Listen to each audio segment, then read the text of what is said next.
Hello, greetings from UN headquarters. That is the main visitors entrance behind me there. That is the General Assembly Hall, big behind us. Inside there, in September, all the heads of states and presidents, prime ministers will be coming for the UN General Assembly. Over here, this is part of New York. We have visitors here at these buildings. Over there is the East River. Across there will be Queens and John F. Kennedy Airport. Friends and dear ones, I'm not alone here.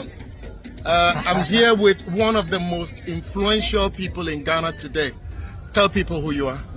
My name is Saddick Adams, and I'm a sports broadcaster from Ghana, of course. There is another name people know Sports you by. Obama. How did that come about? It's been almost 17 years, so it was given by sports followers and fans who thought that I had brought some sort of change in sports journalism, and that was the time that Obama was campaigning on the change mantra. Yes. Even before he became the president, so right. He was then a candidate. So it's not like you are related to Obama? Not related, not even remotely related. On Facebook, I see that you have over 250,000 followers. Yeah, actually my main page has over 350,000, and I have a profile page which has over 240,000. But I think I'm more active on X, formerly Twitter, where I have 1.1 million followers. Wow. And people say TikTok is the next place that you should be. I think so. TikTok is the most powerful app now. It's unrestricted, and everything and everybody is allowed. And I think I'll be there very soon. But I enjoy more on Facebook and X. When you think about Ghana, I saw you at the last AFCON in Cote d'Ivoire. Right. And when we conceded some late goal that we shouldn't have conceded, your anguish, I felt it. When you think about Ghana in sports now, what do you think?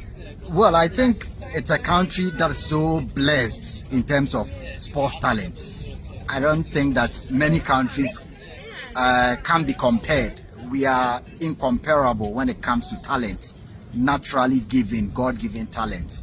It's a country that's a lot of beautiful souls when it comes to sports, people who want to die. So what do we not have? What we don't have is the investment and right mentality to train. People cannot wake up and say they have the talent. It used to be years ago, 50, 40 years ago, talent alone was enough.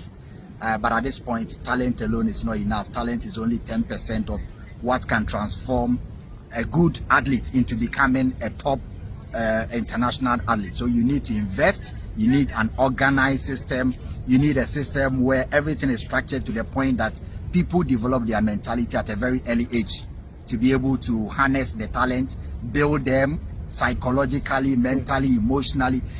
Even in nutrition, these things have become very instrumental in scientifically. So data-driven sports.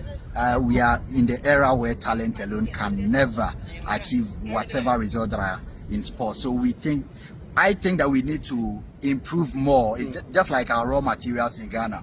We have them in abundance, but how to transform add value to them to become much more expensive and also quality. That's why we don't have any. It's the same. It corresponds to what we do in sports. What about leadership?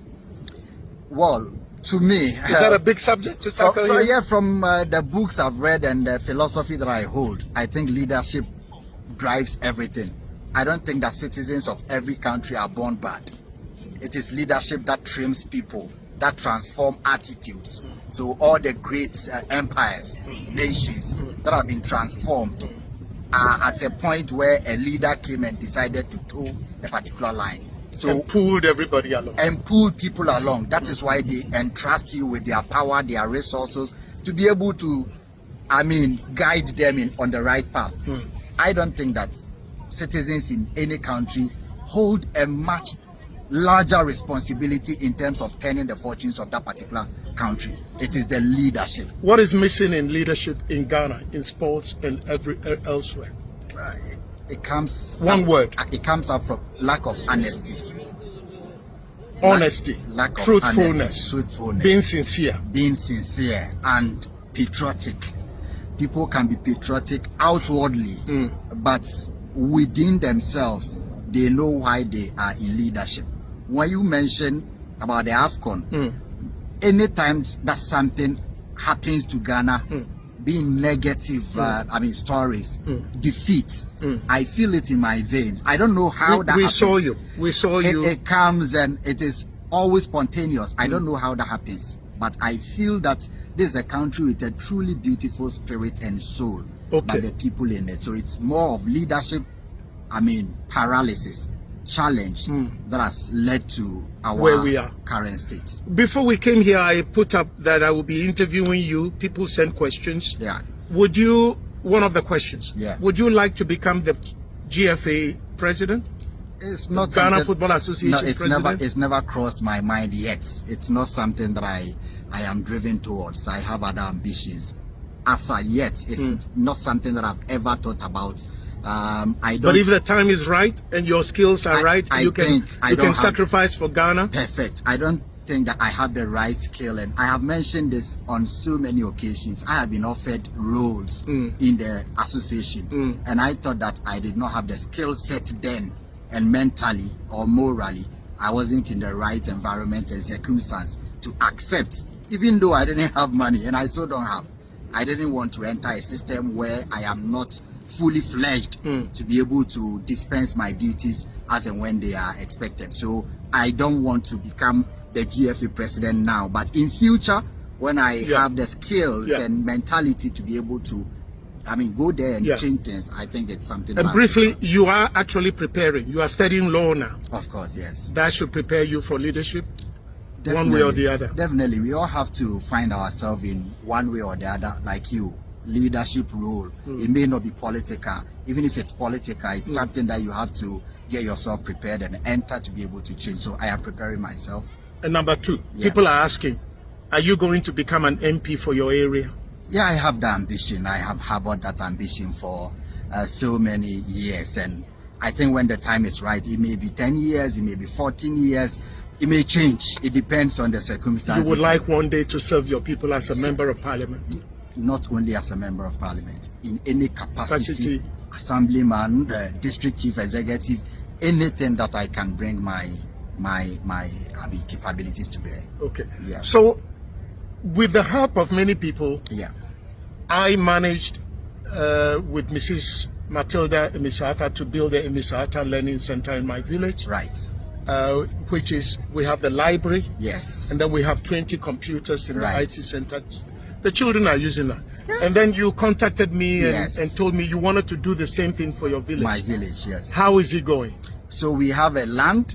Let me first of all, maybe the first time that I need to disclose this, the Roman Catholic Assembly in my village, Adroba, in the Ahafo region, Kano North constituency or district, have volunteered to give us land. We have done the structural drawings, we have done the cadastral, we have done, in fact, everything that there is to do in terms of the foundation. What next? What we need to do now is to solicit for funds. So I am preparing for a large Durbar. I have contacted the chiefs and opinion leaders there, trying to fix a date, have a Durbar, fundraising, and I will also use my social media platforms, of course, and the little that I can donate. So I have been saving towards that. Okay, we will support you. I dedicate at the end of every month for 2 years. Yes. You have contributed towards this. And it was your money that we used to pay the engineer for the drawing. So I didn't know the little. I'm not sure you want this out. No, but that is a fact. It's okay. People help me in Ohavu, anything in Ahafo region, or Borno region, It's similar things. Just as people help me, I should help you. Definitely. We can continue talking for a long time. We will. You have the last word. I came here. You received me. And I feel proud that my big brother works at such a top institution, or the top most institution in the world, the UN. How you received me makes me think much more positive about Ghana, like I've always done. I've seen where Kofi Annan was on the topmost floor and ruled over this entire organization as a Ghanaian. And he was your senior brother. It has energized me to also do more. And congrats to you for we need to do greater work for Ghana. Thank you, Saddick. Ghana will prosper, you know. We must prosper. Okay, bye-bye. Bye.